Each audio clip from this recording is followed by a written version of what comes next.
They talking all of this madness, talking all of this madness, talking all of this madness. They talking all of this madness, talking all of this madness, talking all of this madness. They talking all of this madness. What's going on, everybody? You're listening to the Matt Madness Network live on YouTube. I'm your host, Aloy and Lloyd. Clap it up, clap it up. Thank you.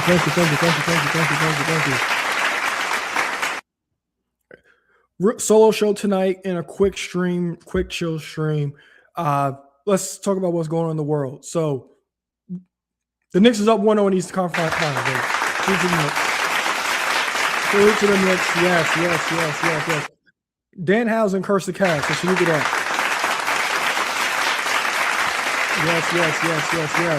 Yes. Oh, but y'all gonna leave Chelsea Green alone. Y'all gonna leave her alone. You don't gotta agree with your job. You're gonna leave Chelsea Green alone. Also, we got Saturday night's main event coming up this weekend. So if you do that. Also, Clash in Italy. That is gonna be fun to watch. So I'm looking forward to that as well. And I'm not gonna get too much into Clash in Italy. I'll wait till next week. As you guys can see, Ek is not with me, so hopefully I'll be able to preview that show with you guys along with him. So I didn't really watch much this past week. I just prepared for the stream, so I pretty much caught up on everything that was going on Raw and SmackDown. During the week, we had a couple interesting stories, and we'll start with this one right here. So this past weekend, we had Ronda Rousey. She defeated Gina Carano in an MMA fight in 17 seconds. And during that time, she did an interview and she discussed about her time in WWE. Now, she did a couple of specific ones. She talked about her WrestleMania 35 match not having the time that it deserved to be prepared for. And the one thing that she actually went viral for was her discussing the women's division and women's wrestling and her impact in women's sports. So this is a clip from the takedown, which Ronda Rousey was on, and we're going to sit there and react to what she has to say. So we're going to take a look at this. Not have Becky at all. We're going to have you go with Bianca or something. And I was like, you guys brought me back here. I came back here wanting to do this big showdown with Becky. Then you bait and switch me. I'm like, I came here to do this singles and to wrestle with my friends. And so I'm going to do a tag run with Shayna or I'm leaving right now. Okay, so where we jumped in at, this is where she discusses her second run with the company. And if anybody was around, then I guess you guys will remember that it was mediocre at best. She had all these plans for Becky. Becky was the match we did not get from her during this run, which I don't understand. And she's in agreement here. But we got this.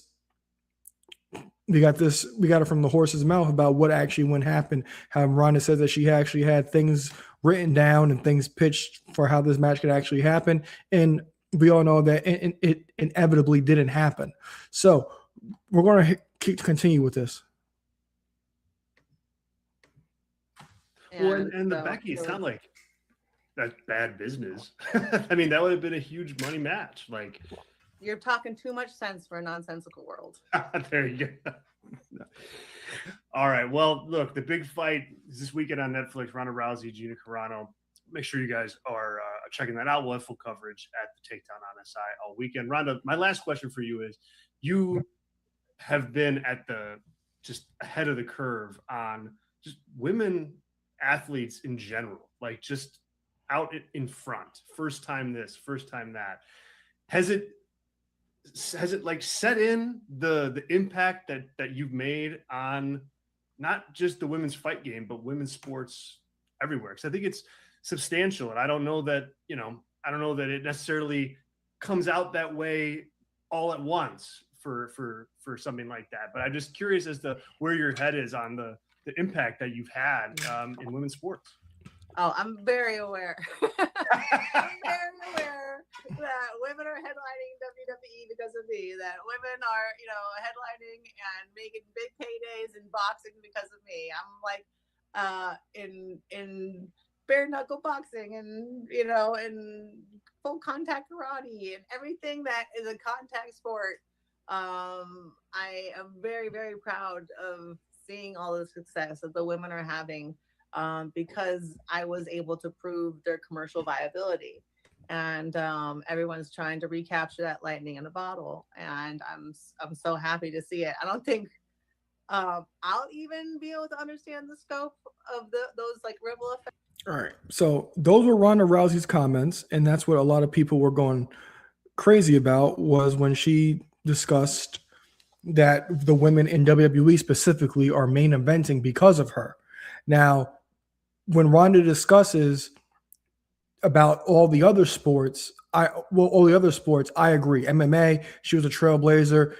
She was she made it okay for you to be able to have a woman as your face of a company, or have a woman to main event your company, be taken seriously and legit. Now, when it comes from a WWE perspective, we all know that the first, if you want to count NXT, I'm not going to, but I'm not going to argue with you if you do.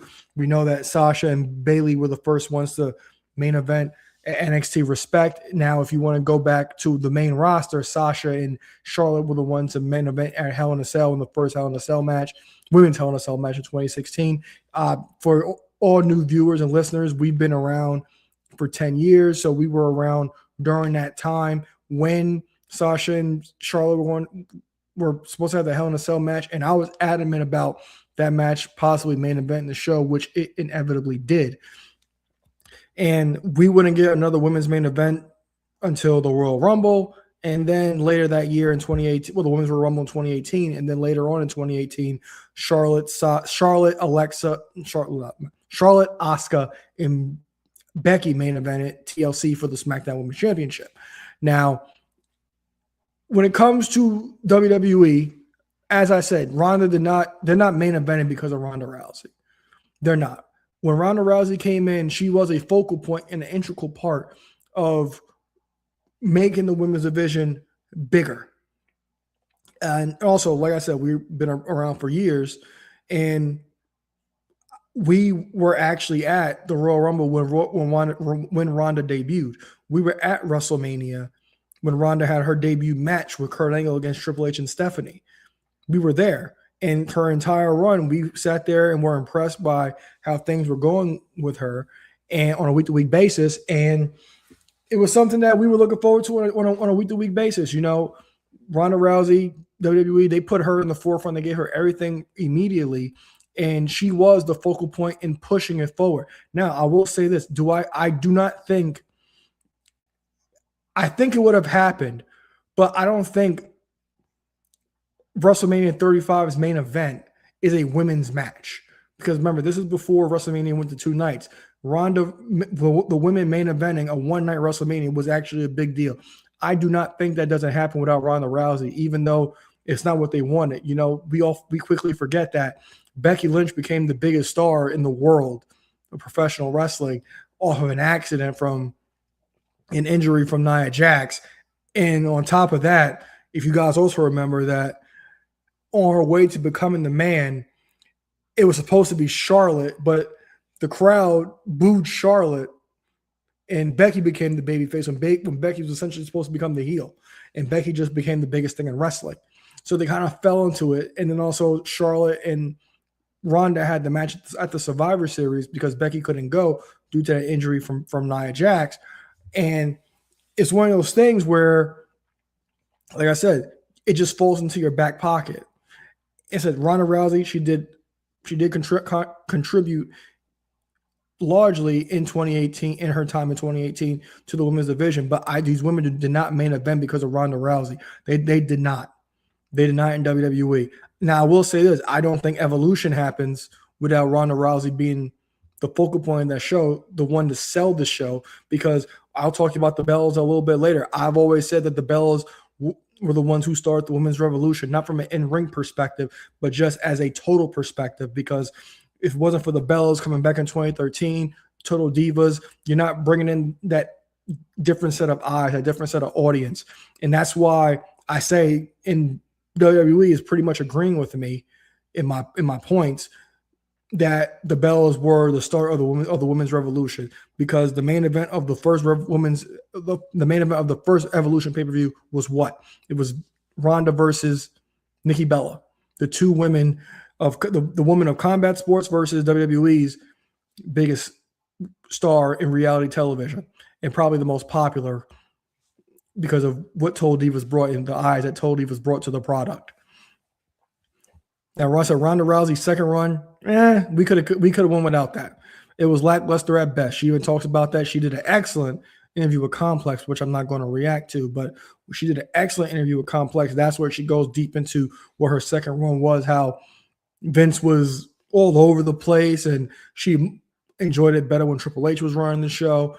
And she talked about why the WrestleMania 35 main event was lackluster, as I talked about at the top of the show, where she sat there and said that they had months of build, but they didn't have months of putting the match together.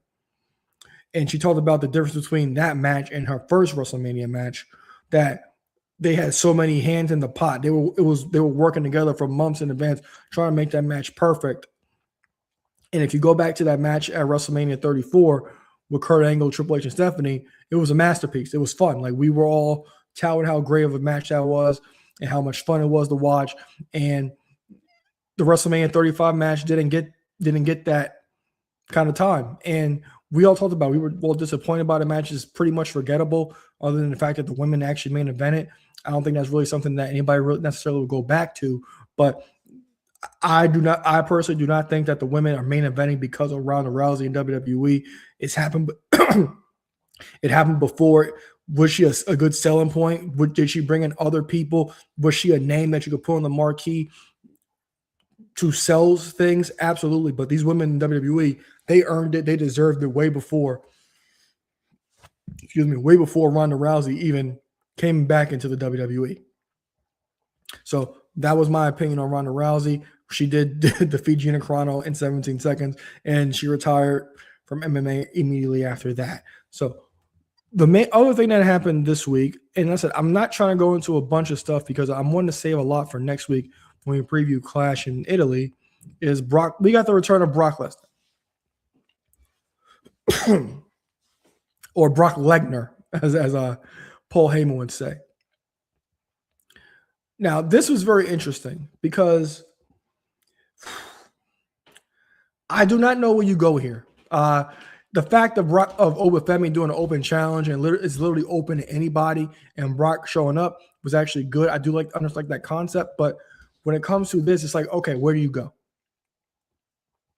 I don't know where you go here, because when you see Brock, you have to assume that the whole thing of him versus Gunther is going to be back on the table.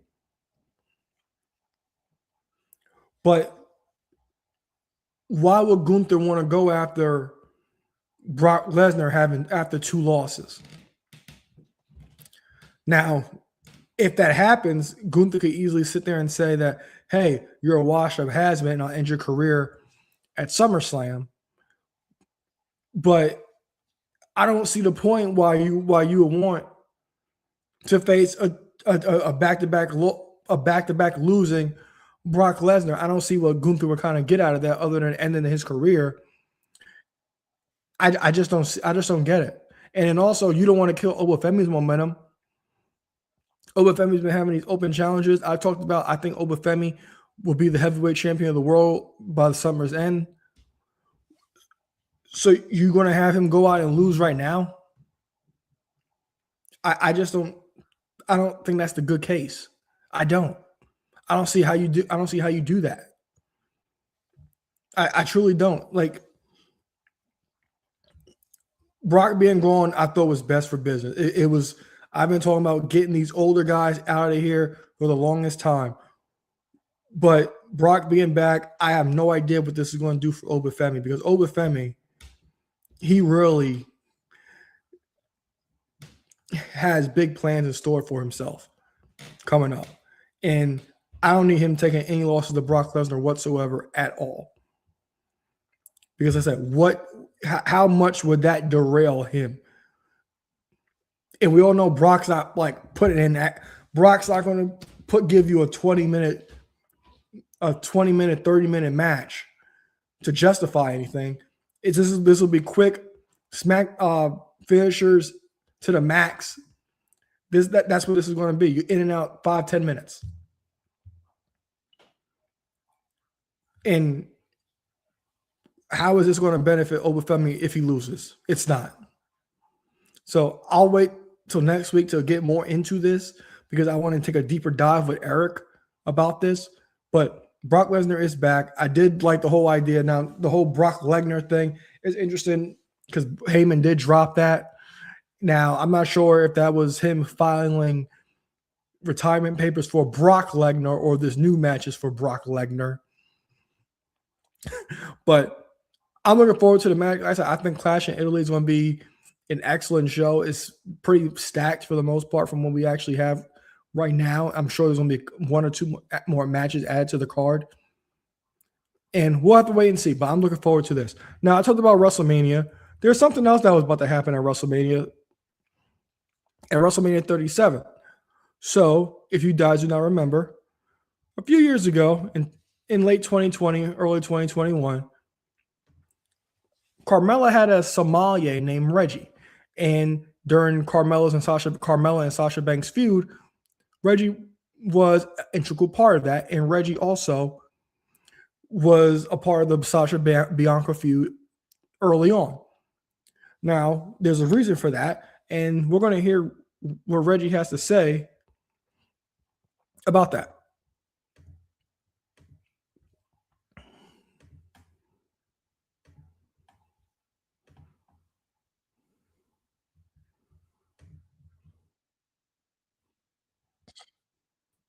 Almost main event at WrestleMania.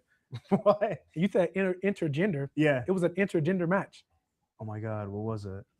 What's a very I'm telling you, if I would have been in this match, I would have got so much heat from everyone because this match had such big, like, this was a huge match. It was the first. Okay. So think about a match that happened during my Reggie time Yeah. with 2 women. That was a big match. Was this a tag match? No, this was a This is singles for the singles. title. Sasha and Bianca.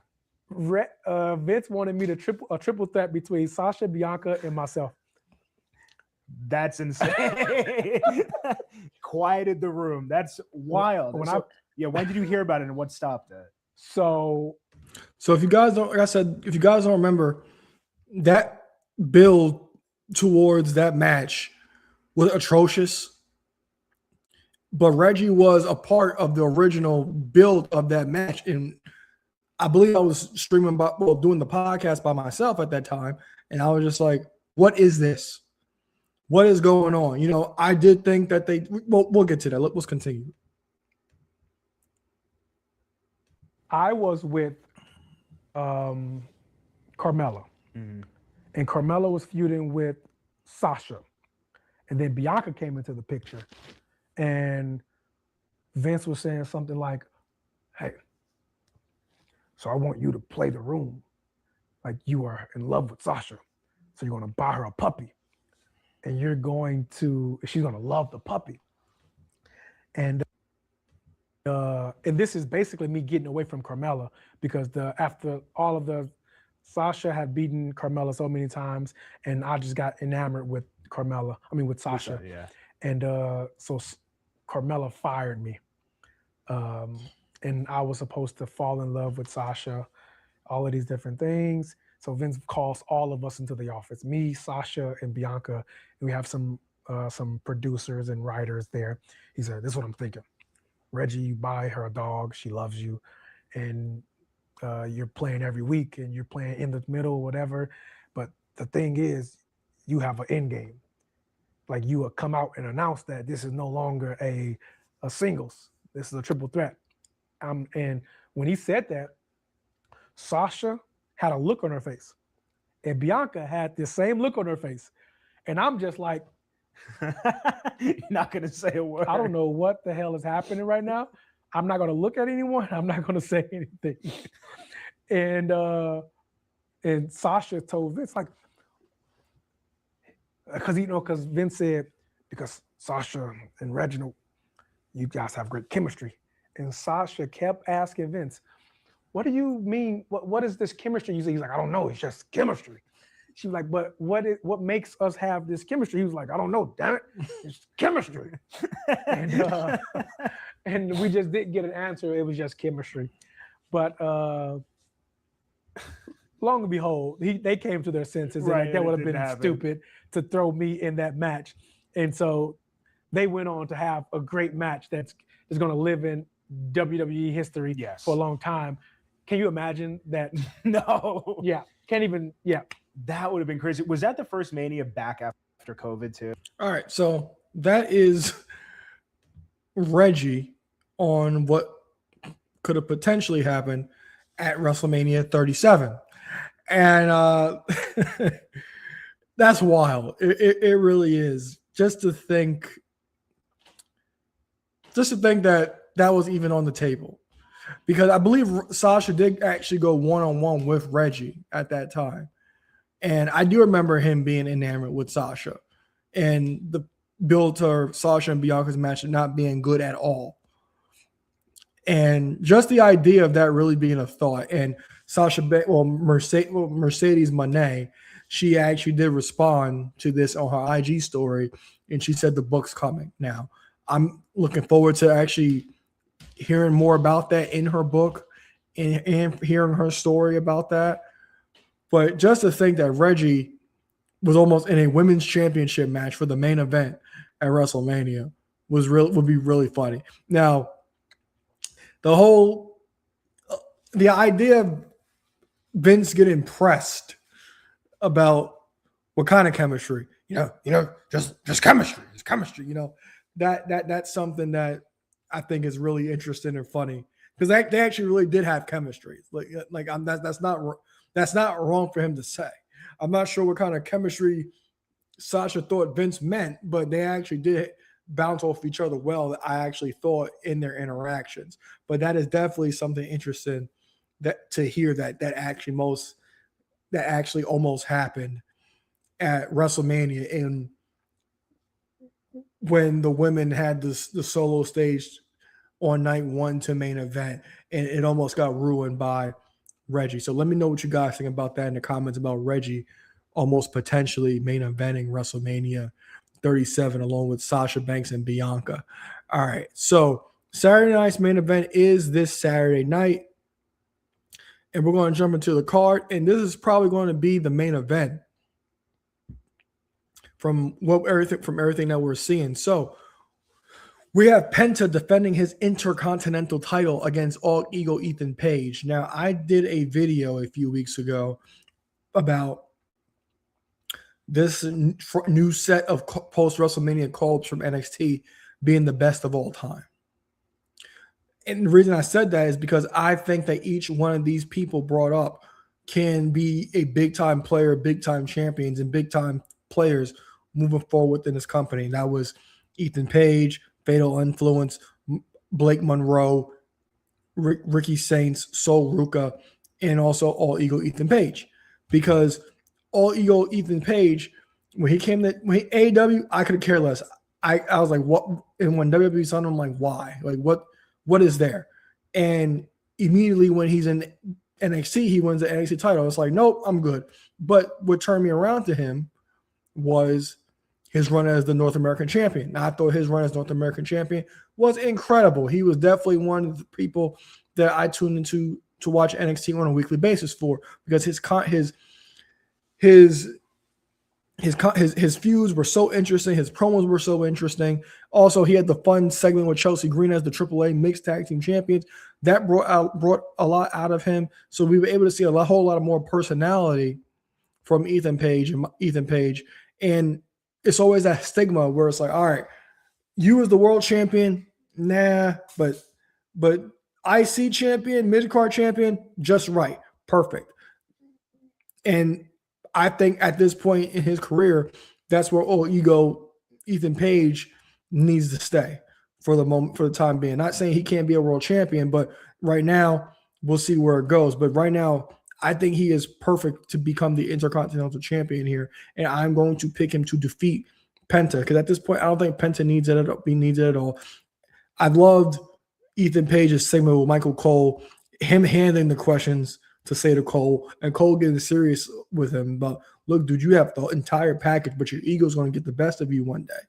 And just the interaction, the way he presented himself and carried himself in that promo, and the way he's done it in the past few weeks, I think has been incredible. And I think he's going to bring a lot to Raw. And I do think that he will have a long extended run with the IC title. And I'm looking forward to this match. Again, I am going with Ethan Page to win the Intercontinental Championship from Penta. Penta's had a great run. Penta had that amazing ladder match at WrestleMania. He's had great matches now. He's a huge fan favorite. But Ethan Page, I think, is going to bring more to the Intercontinental title.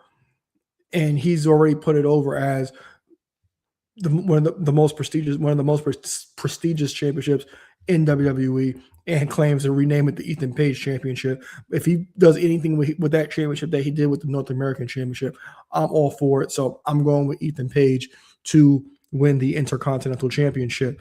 Speaking of the Intercontinental Championship, so we had Sol Ruka challenge Becky Lynch. Becky Lynch lays the challenge out on Raw. Sol Ruka says she's going to take her Intercontinental Championship, and Becky's like this. No, brother, doesn't work for me. Yeah, so Becky's like, that's not going to work for me, brother. And it's not, because this is a non-title match.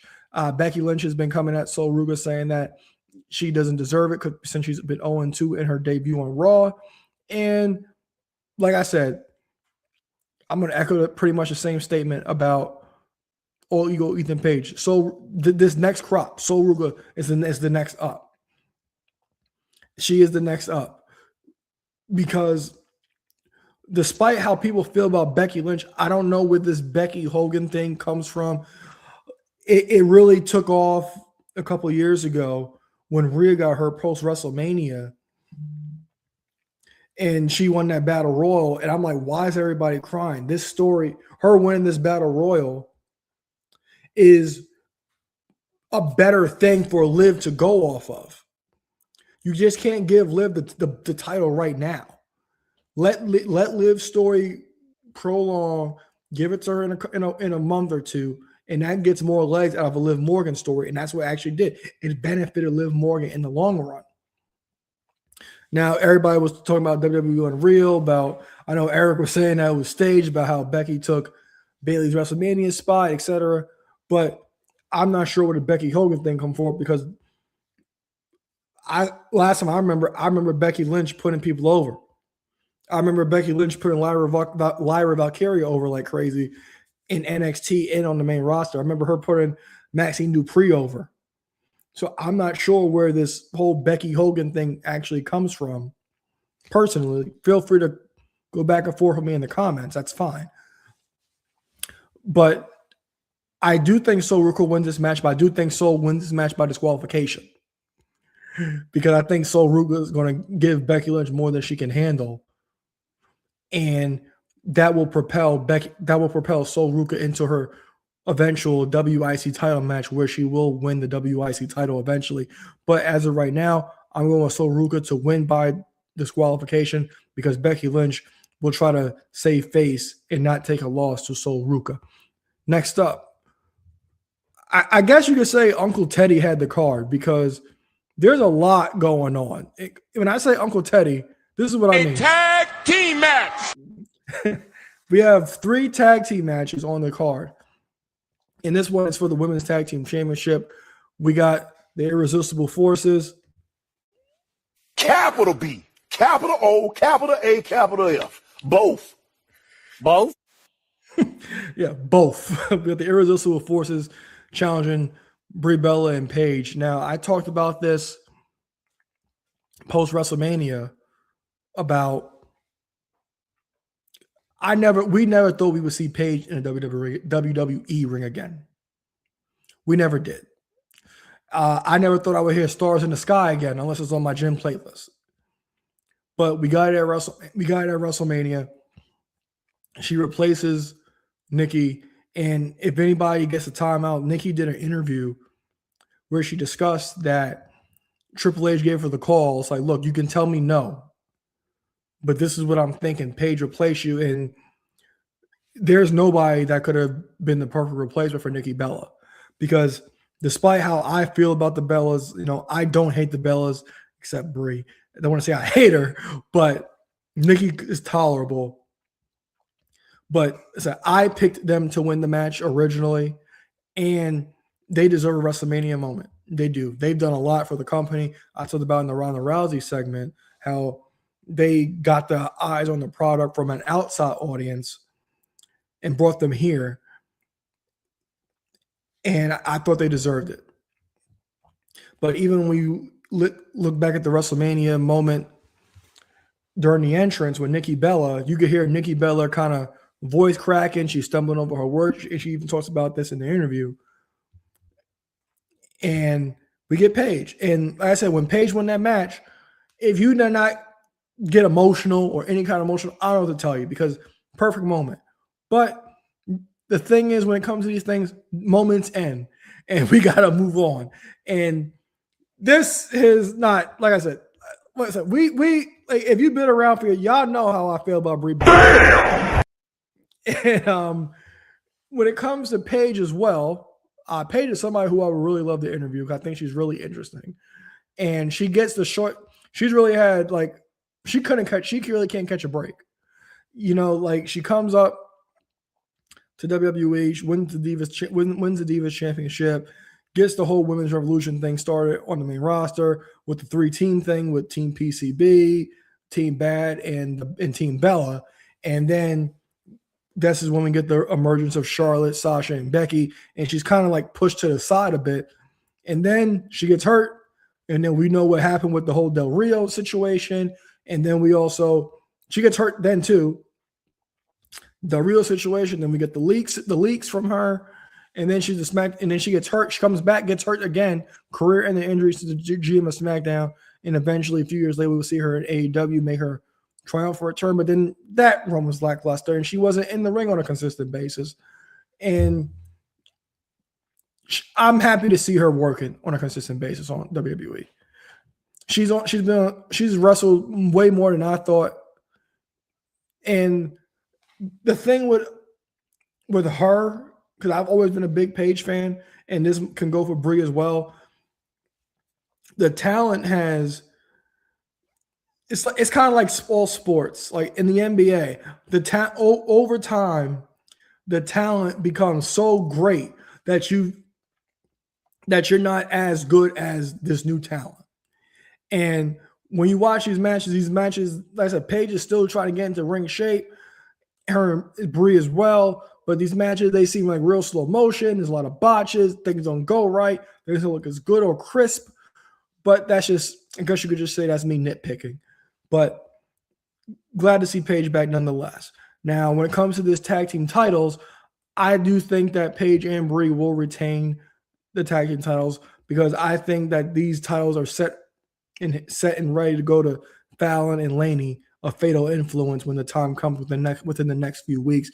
Paige and Brie, they've been fighting champions. I can say that they have defended the titles on multiple occasions, and the women's tag division seems to be the division in the WWE. So I am going to go with Paige and Brie to retain their women's tag team championship. Now, back to some more tag team action. We got the World Tag Team Championship is going to be on the line. We have the Street Profits taking on the Vision, Logan Paul and Austin Theory. And Street Profits, well, first of all, salute to Montez and Dog, both expecting pants.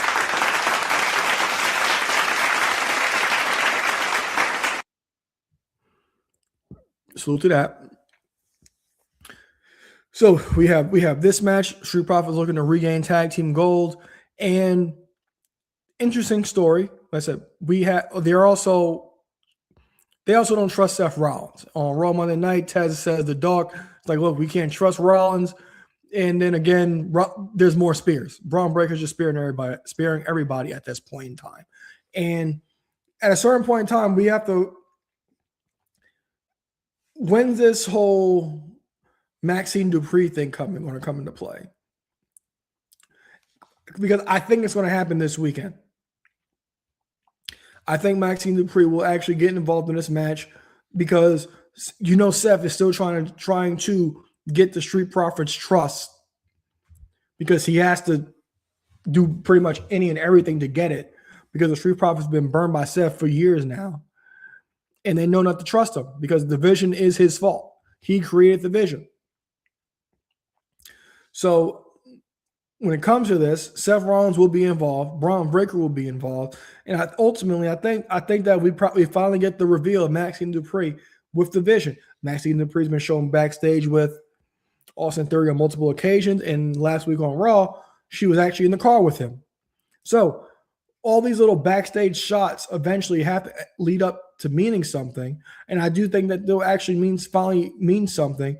And this is something that the Vision will have a one-up on Seth Rollins and the Street Profits along with Joe Hendry is a female valet. And I think that Maxine Dupree will be the reason that the Vision retain the tag team titles. I do think the Street Profits will win the titles eventually from the Vision, just not this weekend. So I'm going to go with the Street Profits, the Vision to retain their World Tag Team Championships. And finally,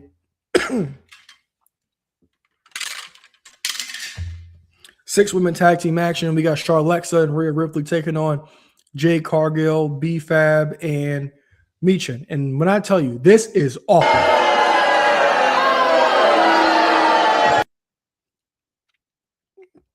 It really is. I thought Rhea and Charlotte was fun. Rhea and Jade at WrestleMania was fun. I thought it was a really good match. I really personally did enjoy it. But there has not been much here at all. You know, Jade just comes back. She comes back, interferes in the match a couple weeks ago on SmackDown. And then B-Fab and Michin, they just don't do anything. Like, it's one thing when you have henchmen, but they have to do something. They do nothing. They don't win matches. They get beat up most of the time. They don't do anything. They don't. They just don't. They're like putties. They don't do anything. They don't. And I believe Jade said that she was going to get her title back from Rhea at Clash of Italy. So that might be our women's match at Clash of Italy. We'll probably get something about that on SmackDown on Friday night. But this whole Michin and B-Fab with Jade thing, it's just not good. It's just not. B-Fab, I believe, I've said it before, I believe she used to listen to the stream. I really do back in the day because she would like our posts on Instagram all the time when I posted the show. But this has not been good. And the one thing I did enjoy was the fact that Charlotte on SmackDown talked about how much her and Jade have been kind of like teasing, facing off with each other. And that's a match I'm dying to see. Charlotte and Jade. Because you hear about Charlotte did an interview where she discussed they had nothing for her post WrestleMania last year. And that's when she decided to team with Alexa. And her and Alexa, they've been fun. Alexa's gotten Charlotte cheered. Charlotte has been more down to earth, I'll say. People could relate more to Charlotte. You see Charlotte's having fun. Charlotte's enjoying herself. She's enjoying being here. And she's doing good work, even though she's not in the forefront. And that's what everybody wanted to see. Charlotte, phenomenal athlete. One of, if not the greatest of all time. But I'm just ready for this to move on. Bring me Fatal Influence. And I'm going to go with Rhea, Alexa, and Charlotte too. Actually, I'm going to go with Jade and the Baddies to win this match. I am, because they need something. They need to one-up somebody. So I'm going to go with them, Jade, Michin, and B-Fab to win this match. Now, that is it for the show tonight, guys. So make sure to thumbs up, turn the post notifications, anything for the algorithm. Make sure to leave a comment on the stream. Feel free to drop anything you have to say. If you agree with me, if you disagree, thank you for everybody who is watching. I appreciate all the new viewers and viewership. It truly means a lot. So I'm Aaron Lloyd, and I will see you guys soon. Got him now, put him down right now, hit him with the palm handle.